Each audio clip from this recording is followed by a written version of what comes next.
باللہ من الشیطان الرجیم بسم اللہ الرحمن الرحیم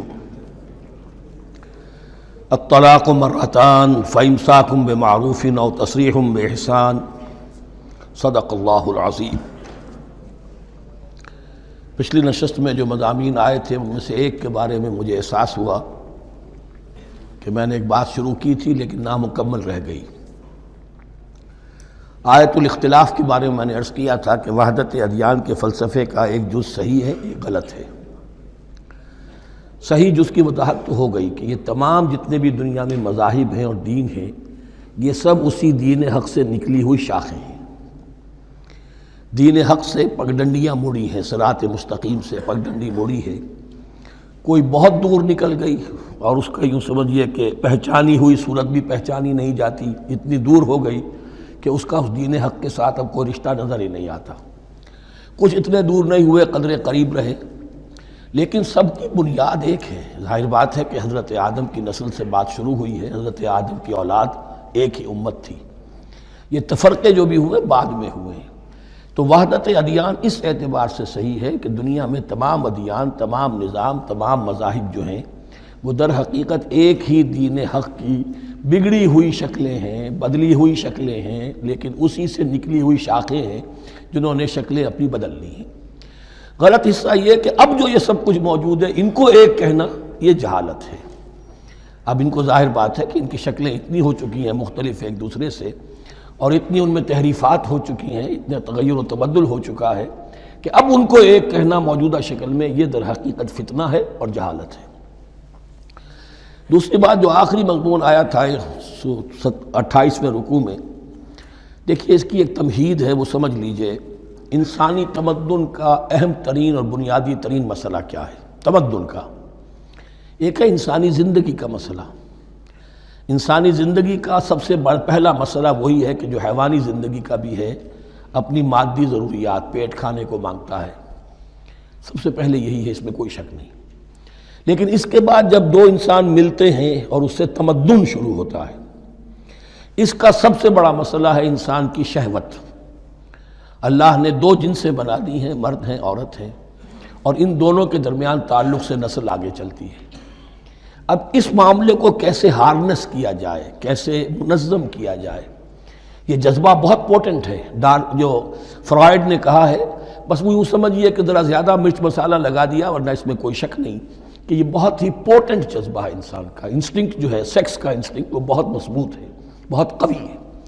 لیکن جو شے جتنی قوی ہو اتنا ہی اسے پھر، جو گھوڑا جتنا منہ زور ہو اتنا ہی اس کو لگام دینا جو ہے وہ آسان نہیں ہوتا، اس کے لیے پھر مشقت کرنی پڑتی ہے۔ تو اب اگر تو اس سیکس کو اوپن کر دیا جاتا، کھلا سیکس، فری سیکس، آج کل یہ لفظ استعمال ہوتا ہے، فری سیکس، کیوس ہوتا، تمدن میں فساد ہو جاتا۔ اس کے لیے شادی کا معاملہ کہ ایک عورت کا ایک مرد کے ساتھ رشتہ رہے، سب کو معلوم ہو کہ یہ اس کی بیوی ہے، یہ اس کا شوہر ہے، تاکہ اس طریقے سے نسب کا معاملہ بھی چلے اور ایک خاندانی ادارہ وجود میں آئے۔ ورنہ تو خاندانی ادارہ بس کیسے وجود میں آئے گا؟ فری سیکس میں تو خاندانی ادارہ وجود میں آ ہی نہیں سکتا۔ تو شادی کا، نکاح کا یہ رشتہ جو ہے یہ اللہ تعالیٰ نے اختیار کیا اور یہ انسانوں کو سکھایا۔ اب اس میں مرد اور عورت کیا بالکل برابر ہیں؟ اس سے بڑی حماقت کوئی نہیں، اس لیے کہ کسی بھی ادارے کے دو برابر کے سربراہ نہیں ہو سکتے۔ اتنی موٹی بات ہے کہ اگر آپ کسی ایک محکمے کے دو ڈائریکٹر بنا دیں، بات غلط ہو جائے گی، خراب ہو جائے گی۔ ایک ڈائریکٹر، مینیجنگ ڈائریکٹر، دوسرے 10 ڈائریکٹر بنا دیجیے آپ، لیکن اوپر ایک ہوگا، جنرل مینیجر ایک ہوگا، ڈپٹی مینیجر 10 رکھ دیجیے۔ ہر ادارے میں اگر نظم قائم کرنا ہے تو ایک اوپر ٹاپ پر ہونا چاہیے۔ لہذا جب ایک مرد اور ایک عورت، مرد اور عورت انسان ہونے کے ناطے بالکل برابر ہیں، ایک ہی باپ کے نطفے سے بیٹا بھی ہے، بیٹی بھی ہے، ایک ہی ماں کے رحم میں بھائی نے بھی پرورش پائی ہے اور بہن نے بھی، اس اعتبار سے وہ برابر ہیں۔ شرف انسانیت میں، نوع انسانی کی حیثیت سے، human dignity and honour, they share both equally, absolutely equally. لیکن جب ایک مرد اور ایک عورت مل کر خاندان کے بنیاد رکھتے ہیں تو اب یہ برابر نہیں رہے۔ جیسے انسان سب برابر ہیں لیکن چپڑاسی اور افسر برابر نہیں ہے، اس کے کچھ اور اختیارات ہیں، اس کے کچھ اور اختیارات ہیں، اس کے کچھ اور فرائض ہیں، اس کے کچھ اور فرائض ہیں۔ اس طریقے سے اس رشتے کے معاملے میں اور یہ بھی نوٹ کر لیجئے کہ یہی وجہ اس قدر تفصیل کے ساتھ سب سے پہلے احکام قرآن میں دیے جا رہے ہیں اسی آئلی قوانین کے متعلق، لیکن تمدن کی جڑ بنیاد یہ ہے، یہاں سے خاندان بنتا ہے، اور خاندانوں کے اجتماع کا نام معاشرہ ہے۔ خاندان کا نظام، اب ہمارا پاکستانی جو معاشرہ ہے، اگر ہماری 14 کروڑ تعداد ہے اس وقت، 7 افراد ایک خاندان کے اگر آپ شمار کر لیں تو آپ سمجھیے اتنے خاندان ہماری دنیا میں اس وقت موجود ہیں، 2 کروڑ خاندان ہیں، ان خاندانوں پر مشتمل ہے۔ خاندان کا ادارہ مستحکم ہوگا، معاشرہ مستحکم ہو جائے گا۔ خاندان کے ادارے میں صلاح ہوگی، فلاح ہوگی، معاشرے میں صلاح و فلاح آئے گی۔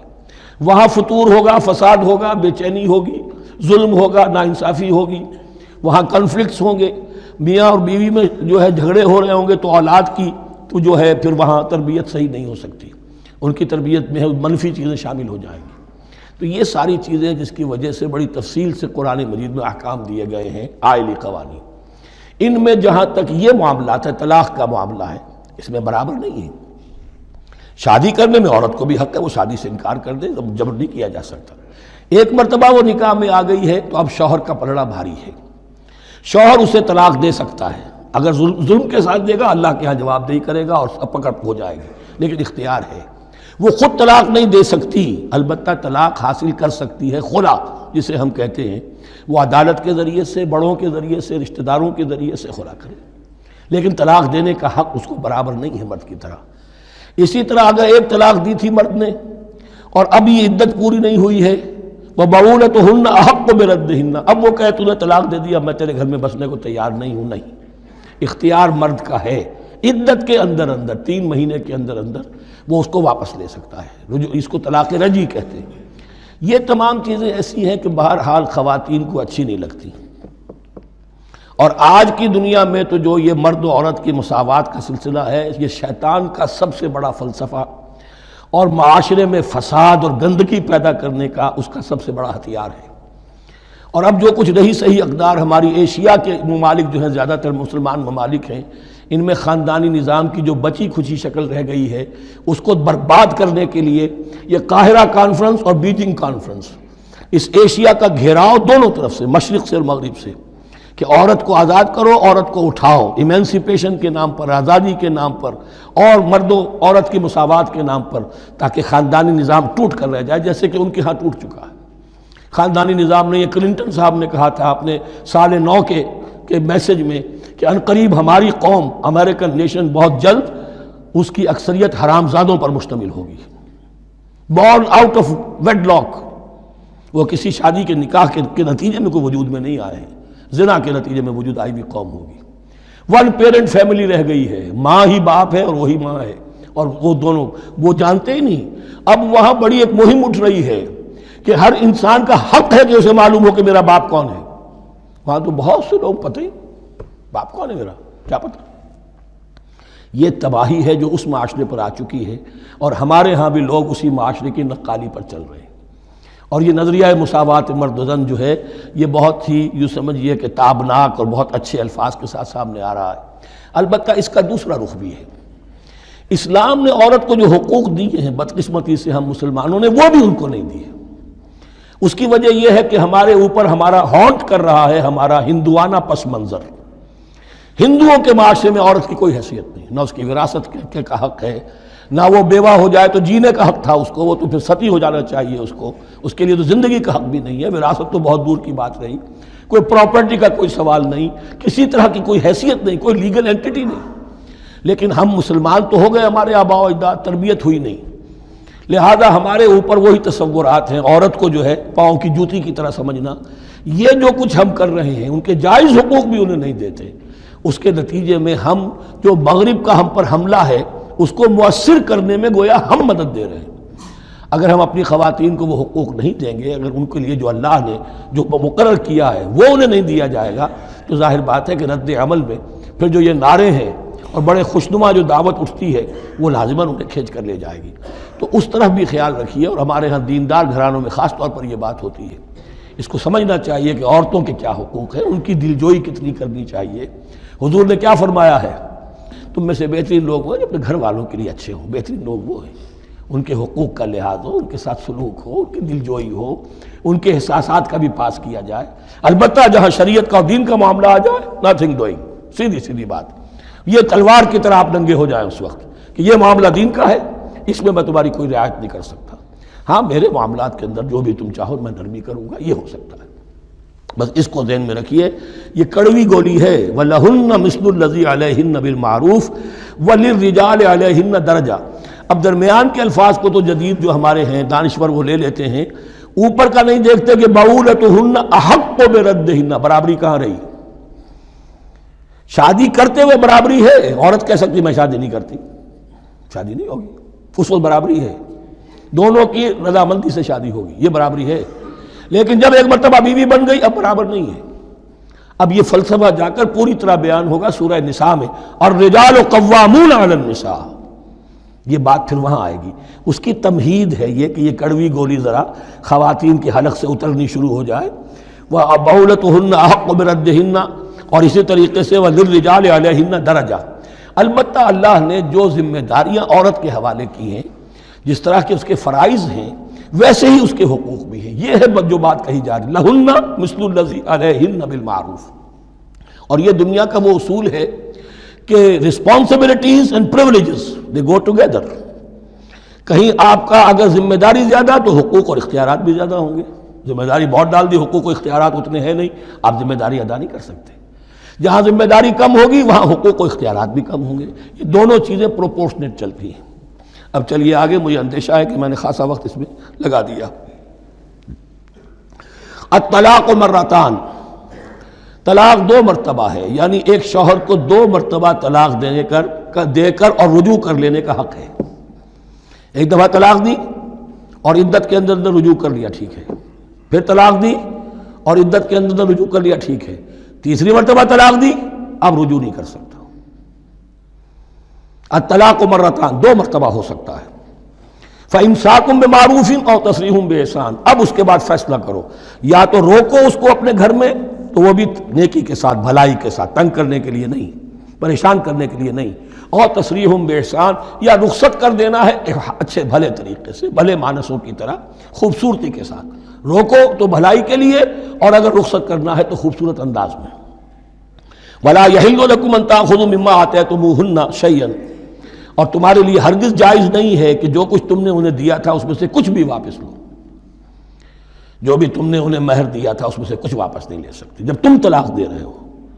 ہاں اگر عورت طلاق مانگے تو اسے اپنے مہر میں سے کچھ چھوڑنا پڑے گا، یہ دوسری بات ہے۔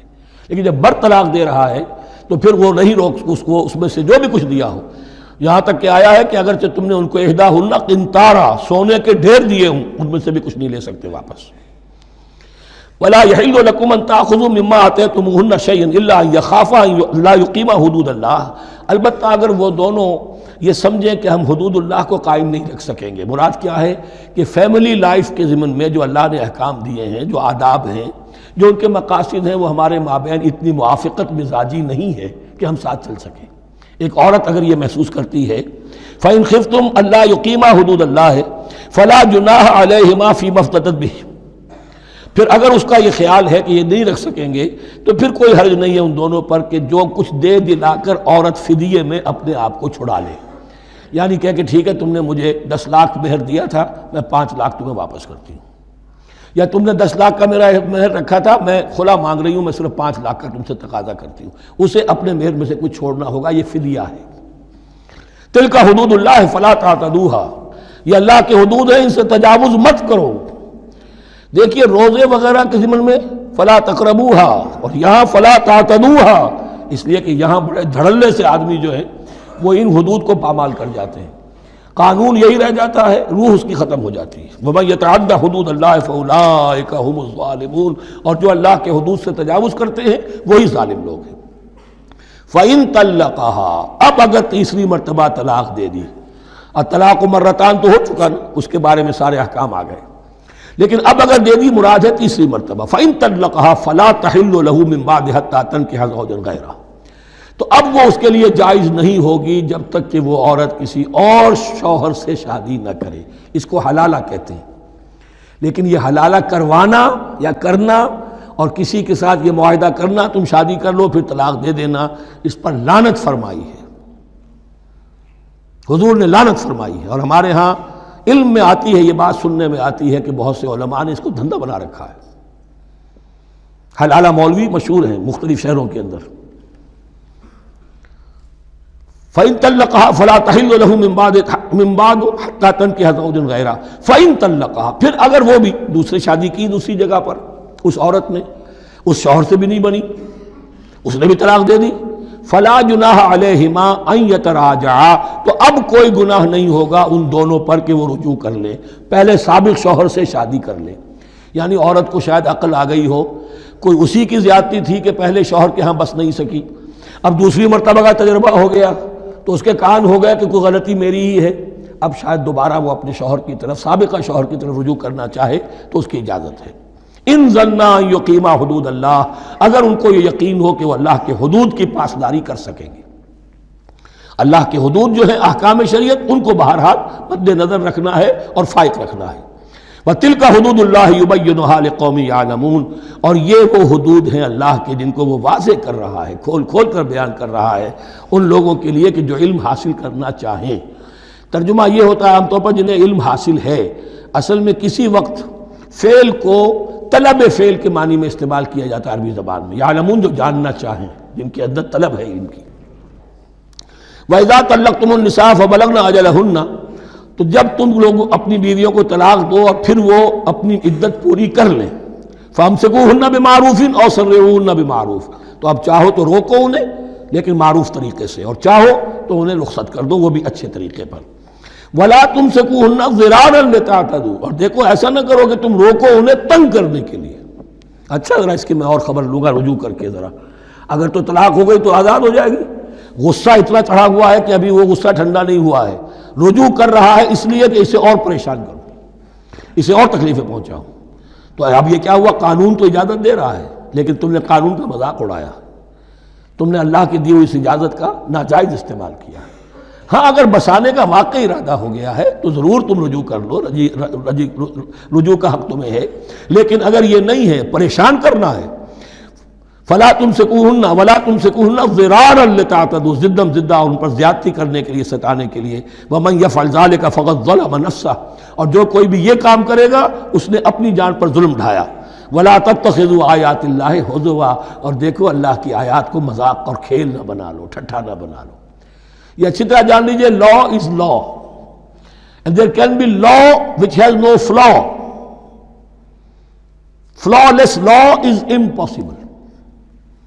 اس لیے تقوی، اللہ کا خوف ہر جگہ پر بار بار، ورنہ تم اللہ کی شریعت کا تماشا بنا دو گے، ٹھٹھا بنا دو گے۔ وَلَا تَتَّخِذُوا آیَاتِ اللَّهِ هُزُوًا وَاذْكُرُوا نِعْمَتَ اللَّهِ عَلَيْكُمْ، اور یاد کرو، ذکر کرو، شعور کرو اللہ کے انعامات کا جو تم پر ہوئے ہیں۔ وَمَا أَنزَلَ عَلَيْكُمْ مِنَ الْكِتَابِ وَالْحِكْمَةِ، اور جو اس نے نازل فرما دی ہے تم پر اپنی کتاب، اپنی شریعت اور حکمت، یعظکم بہ، اس کے ذریعے سے تمہیں نصیحت کر رہا ہے، سیدھا راستہ بتا رہا ہے۔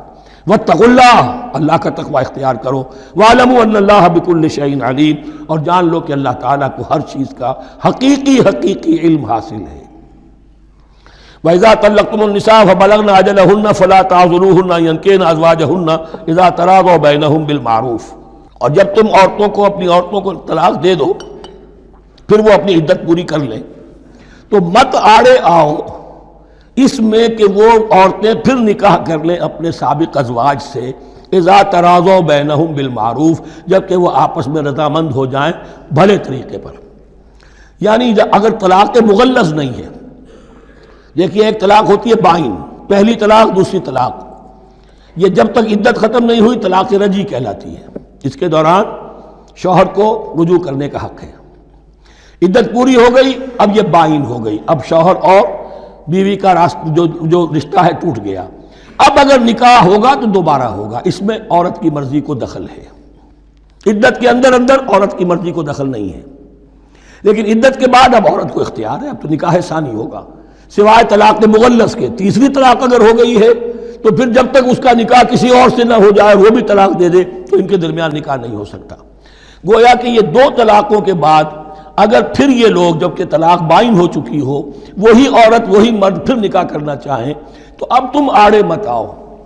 ہوتا کیا ہے، عورت کے بھائی ہیں، اب انہیں غصہ چڑھا ہوا، اس بدماش نے یہ کچھ کیا تھا، اس نے تمہیں ایسے ایسے ستایا تھا، اس نے یہ کیا تھا، اب تمہیں ہم شادی نہیں کرنے دیں گے اس کے ساتھ۔ نہیں، یہ کام تمہارا نہیں ہے۔ اگر وہ اذا تراضوا بینہم، اگر وہ باہم راضی ہو جائیں تو تم اب ان کے آڑے مت آؤ۔ بالمعروف ذالک یوعظ بہ من کان منکم یؤمن باللہ والیوم الآخر، یہ وہ چیزیں ہیں جن کی نصیحت کی جا رہی ہے تم میں سے ان کو جو واقعتاً ایمان رکھتے ہو اللہ پر اور یوم آخر پر۔ ان کے اندر ایمان ہی نہیں ہے، ان کے لیے یہ سارا جو ہے بھینس کے آگے بین بجائے جاؤ کیا حاصل ہے، وہ تو پھر اس کو کوئی فائدہ نہیں پہنچے گا۔ ذالک یوعظ بہ من کان منکم یؤمن باللہ والیوم الآخر ذالکم ازکی لکم واطہر، یہ طریقے جو ہیں تمہارے لیے زیادہ پاک ہیں، زیادہ عمدہ ہیں۔ واللہ یعلم وانتم لا تعلمون، اللہ جانتا ہے تم نہیں جانتے۔ اپنی عقل کو مقدم نہ رکھو، یہ اللہ کا علم ہے، اسی نے عورت کو بنایا، اسی نے مرد کو بنایا، اسے مرد بھی عزیز ہے، عورت بھی عزیز ہے۔ الخلق عیال اللہ، حضور نے فرمایا تمام مخلوق اللہ کے کنبے کے مانند ہے۔ اللہ کو تو اپنا ہر انسان مرد ہو یا عورت ہو محبوب ہے، پسندیدہ ہے، اس کی تخلیق ہے، اس کا شاہکار ہے، لیکن یہ کہ وہ جانتا ہے کہ عورت کے کیا حقوق ہونے چاہیے، مرد کے کیا ہونے چاہیے۔ لہذا واللہ یعلم وانتم لا تعلمون والوالدات یرضعن اولادہن حولین کاملین، اور والداؤں کے لیے، ماؤں کے لیے ضروری ہے کہ وہ اپنی اولاد کو 2 سال دودھ پلائیں پورا۔ اور یہ خاص طور پر یہاں تذکرہ ہو رہا ہے جب طلاق کا مسئلہ ہو۔ اب طلاق ہو گئی، شوہر تو علیحدہ ہو گیا، شوہر کہتا ہے بھائی میرا بچہ تو میرا ہے، قانوناً تو اولاد شوہر کی ہوتی ہے، لیکن تم اسے دودھ پلاؤ، تو 2 سال تک وہ عورت انکار نہیں کر سکتی، دودھ پلائے گی۔ لمن اراد ان یتم الرضاعہ، جو شخص چاہے کہ یہ رضاعت پوری کروائے اپنی سابقہ مطلقہ بیوی سے۔ وعلی المولود لہ رزقہن وکسوتہن بالمعروف، لیکن اس عرصے کے لیے جس کی وہ اولاد ہے، یعنی شوہر جو سابق ہے، اس کے ذمے ہے اس کا رزق اور اس کا لباس، جسے ہم نان نفقہ کہتے ہیں۔ 2 سال اگر اس نے دودھ پلانا ہے اس ماں نے، مطلقہ ماں نے، اپنے طلاق دینے والے شوہر کے بیٹے کو یا بیٹی کو، تو اب اس عرصے کے دوران اس کا نان نفقہ اس کے ذمے ہے، باپ کے ذمے ہے، بالمعروف، بڑے طریقے سے۔ یعنی یہ کہ ایسا نہ ہو کہ ہو تو کروڑ پتی لیکن اب وہ اس کو بیوی کو مطلقہ کو وہ دینا چاہے نان نفقہ اپنی خادماؤں کی طرح کا، نہیں، وہ ہونا چاہیے معروف طریقے پر۔ لا تکلف نفس الا وسعها، کسی پر ذمہ داری نہیں ڈالی جاتی مگر اس کی وسعت کے مطابق۔ لا تضار والدۃ بولدہا، نہ تو تکلیف پہنچائی جائے والدہ کو اپنے بچے کی وجہ سے، ولا مولود لہ بولدہ، نہ جس کا وہ اولاد ہے، جس کا وہ بیٹا یا بیٹی ہے، یعنی باپ، نہ اس کو تکلیف پہنچائی جائے۔ کوئی لا ضرر ولا ضرار، حضور کی حدیث ہے، دونوں کے ساتھ منصفانہ سلوک کیا جائے۔ وعلی الوارث مثل ذلک، اب فرض کیجئے وہ شخص جو تھا طلاق دینے والا وہ تو مر گیا، تو وارث کے ذمے، اس کا جو وارث ہے اس کے ذمے نان نفقہ رہے گا، اس کے اپنے مرحوم والد کی اگر اولاد اس کی کسی مطلقہ بیوی کے پاس ہے 2 سال تک دودھ پلانے کے لیے۔ فَإِنْ أَرَادَا فِصَالًا، اب یہ بھی ہو سکتا ہے کہ وہ دونوں جو ہے کہیں کہ سب میں تو دودھ نہیں پلاتی، یا یہ کہ وہ شوہر چاہے ان تراض منہما، دونوں راضی ہو جائیں کہ میں دودھ نہیں پلواتی، آپ دودھ چھڑوا دیجئے، وتشاور، آپس میں رضامندی اور مشورت سے، فلا جناح علیہما، اس میں بھی کوئی حرج نہیں۔ اگر دودھ چھڑوانا چاہیں، وہ کسی اور سے دودھ پلوانا چاہتے ہیں، کوئی دایا رکھ لی ہے اس سے دودھ پلوانا چاہتا ہے، ٹھیک ہے، لیکن ہونا چاہیے جبر نہ ہو، ماں پر جبر نہ ہو۔ ان تراض منہما، دونوں کی رضامندی سے، وتشاور، اور مشورے سے، فلا جناح علیہما، تو پھر ان دونوں پر کوئی حرج نہیں ہے۔ وَإِنْ أَرَدْتُمْ أَن تَسْتَرْضِعُوا أَوْلَادَكُمْ فَلَا جُنَاحَ عَلَيْكُمْ، اگر تم چاہو کسی اور سے اب دودھ پلوانا، رضاعت کروانا، تو اس میں بھی کوئی حرج نہیں۔ فَلَا جُنَاحَ عَلَيْكُمْ إِذَا سَلَّمْتُمْ مَا آتَيْتُمْ بِالْمَعْرُوفِ، جبکہ ان کی ماں، اس کی ماں کو تم دے چکو جو کچھ کہ تم نے طے کیا تھا معروف اور بھلے طریقے پر۔ واتقوا اللہ، اور اللہ کا تقوی اختیار کرو۔ وَاعْلَمُوا أَنَّ اللَّهَ بِمَا تَعْمَلُونَ بَصِيرٌ، اور جان لو کہ جو کچھ تم کر رہے ہو اللہ اسے دیکھ رہا ہے۔ وَالَّذِينَ يُتَوَفَّوْنَ مِنْكُمْ وَيَذَرُونَ أَزْوَاجًا، اور وہ کہ جو تم میں سے وفات پا جائیں اور وہ چھوڑ جائیں بیویاں، يَتَرَبَّصْنَ بِأَنفُسِهِنَّ، اب یہ عدت جو تھی، ایک تھی طلاق کی عدت، وہ 3 ماہواریاں آ جانا، 3 مہینے اندازاً، اور ایک ہے جو فوت ہو گیا، اور بیوہ کی عدت کیا ہے؟ والذین یتوفون، جو تم میں سے وفات دے دیے جائیں، منکم تم میں سے، ویذرون ازواجا، پیچھے بیویاں چھوڑ گئے ہوں، یتربصن بانفسہن 4 اشہر وعشرا، وہ روکے رکھیں اپنے نفسوں کو 4 مہینے اور 10 دن، 4 مہینے 10 دن تک ایک جو بیوہ عورت ہے وہ کوئی اور نکاح نہیں کر سکتی، 4 مہینے 10 دن۔ فَإِذَا بَلَغْنَ أَجَلَهُنَّ، اور جب وہ اپنی اس مدت تک پہنچ جائیں، یعنی پوری ہو گئی مدت عدت کی، فَلَا جُنَاحَ عَلَيْكُمْ فِي مَا فَعَلْنَ فِي أَنفُسِهِنَّ، تو اب تم پر کوئی گناہ نہیں ہے اس معاملے میں جو وہ اپنے بارے میں کریں۔ اب وہ آزاد ہیں، نکاح کر سکتی ہیں۔ اب تم روکنا چاہو، ہماری ناک کٹ جائے گی، یہ بیوہ بیٹھ نہیں سکی، اس سے رہا نہیں گیا، نہیں، غلط بات، تمہارا کوئی اختیار نہیں۔ لا جناح علیکم فیما فعلن فی انفسہن بالمعروف، کریں نیک طریقے سے، بھلے طریقے سے، شریعت کے مطابق، قواعد شریعت کے مطابق، تو تمہارا اختیار نہیں ہے کہ روکو۔ واللہ بما تعملون خبیر، اور جو کچھ تم کر رہے ہو اللہ اس سے باخبر ہے۔ ولا جناح علیکم فیما عرضتم بہ من خطبۃ النساء واکننتم فی انفسکم، اب یہ انہی بیواؤں کا ذکر ہو رہا ہے، تم پر کوئی حرج نہیں ہے کہ جو تم اشارے میں کوئی بات اور پیغام دینا چاہو کسی بیوہ کو، اشارے کنائے میں، لیکن یہ کہ اس میں عدت کے دوران نکاح تو نہیں ہو سکتا، اشارے کنائے میں یہ کچھ بات کہی جا سکتی ہے کہ مجھے دلچسپی ہے، شاید میں کوئی بھی طریقہ اختیار کیا جائے۔ او اکننتم فی انفسکم، یا اپنے دلوں میں چھپائے رکھو، تو اللہ کو کوئی اعتراض نہیں۔ اس میں یہ کہ ظاہر بات ہے کہ ایک آدمی علم اللہ انکم ستذکرونہن، اللہ کے علم میں ہے تمہیں ان کا خیال تو آئے گا ہی، آخر یہ عورت تھی، بیوہ ہو گئی ہے، اب میں اس سے شادی کر سکتا ہوں، آپ کو رغبت ہے اس کی طرف نکاح کی، تو اب کوئی آدمی سوچے میرے دل میں خیال آ رہا ہے بیوہ کے بارے میں، میں تو گناہ گار ہو گیا، میرا دل گناہ گار ہو گیا، نہیں، یہ قانون فطرت ہے۔ علم اللہ انکم ستذکرونہن، اللہ کے علم میں ہے ان کا خیال تو تمہیں آئے گا ہی۔ ولکن لا تواعدوہن سرا، لیکن ایسا نہ کرو کہ ان سے معاہدہ کر لو خفیہ، طے ہو جائے، بات پکی ہو جائے، سرا الا ان تقولوا قولا معروفا، سوائے اس کے کہ کوئی معروف بات کہہ دی جائے جس سے انہیں اشارہ مل جائے، بس۔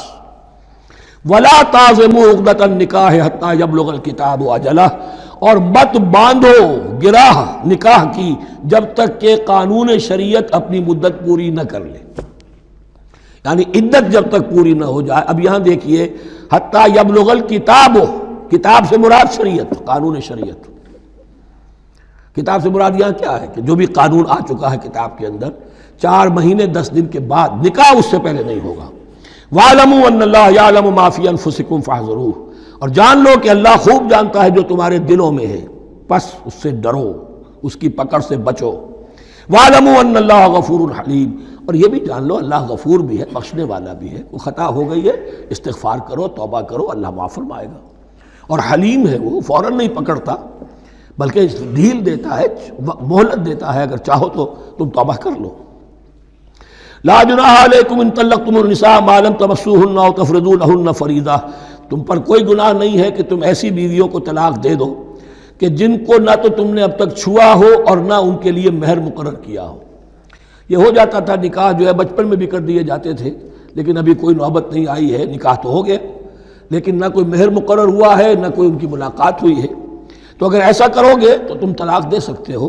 وَمَتِّعُوهُنَّ، لیکن شرافت کا تقاضا یہ ہے کہ جو لڑکی تم سے منسوب رہی ہے، اب اگر وہ رشتہ توڑ رہے ہو تو اسے کچھ دے دلا کر، اسے کچھ نہ کچھ متاع، کچھ سامان دنیاوی دے کر۔ مَتِّعُوهُنَّ عَلَى الْمُوسِعِ قَدَرُهُ وَعَلَى الْمُقْتِرِ قَدَرُهُ، جو وسعت والا ہے، جس کو کشائش حاصل ہے، غنی ہے، وہ اپنی حیثیت کے مطابق، اور جو تنگ دست ہے وہ اپنی حیثیت کے مطابق۔ متاع بالمعروف، اور یہ ساز و سامان دینا جو ہے یہ بھی بھلے انداز میں ہو، ایسا نہ ہو جو خیرات دی جا رہی ہو۔